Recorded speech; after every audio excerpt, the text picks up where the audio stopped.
ओम श्री स्वामी समर्थ. नमस्कार. हा व्हिडिओ लक्षपूर्वक बघा आणि त्याच्यात आम्हाला लाईक करा.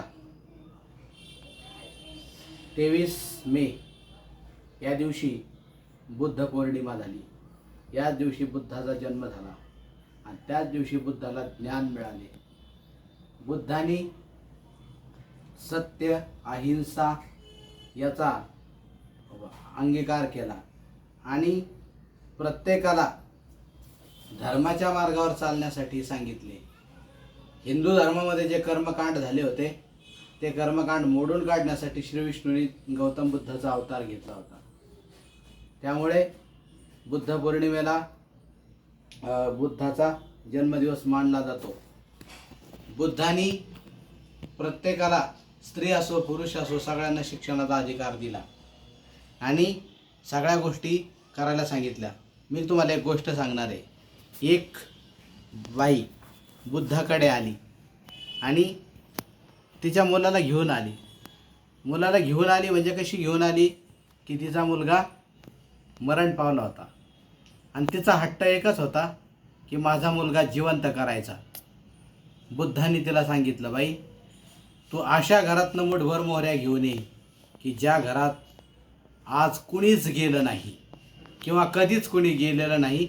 अशा घरातनं तू मुठभर मोहऱ्या घेऊन ये आणि मग मी त्याला, तुझ्या बाळाला जिवंत करून दे. ती बाई प्रत्येक घरात जायची आणि विचारायची, इथं कोणी गेलंय का, इथं कोणी गेलंय का, इथं कोणी गेलंय का. तिला असं एकही घर सापडलं नाही मित्रांनो की त्या घरातनं तिला मुठभर मोहऱ्या मिळतील.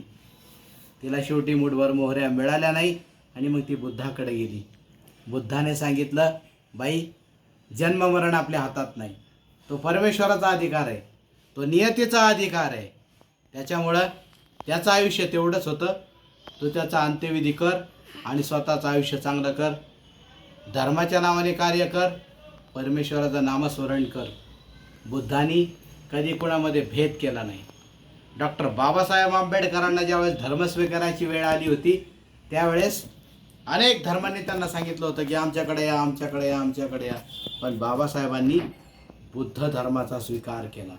बुद्धाला घरी आणलं आणि स्वतःचं घर तयार केलं. बुद्धाला घरी आणलं आणि कुठल्याही आमिषाला बळी न पडता बुद्ध धर्माचा स्वीकार केला आणि धम्मं शरणं गच्छामी, बुद्धं शरणं गच्छामी असं म्हणून लाखो लोकांनी त्यावेळेला दीक्षा घेतली.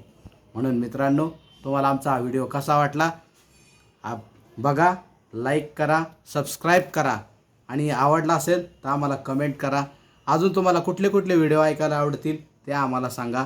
जय श्री स्वामी समर्थ. ओम नमः शिवाय.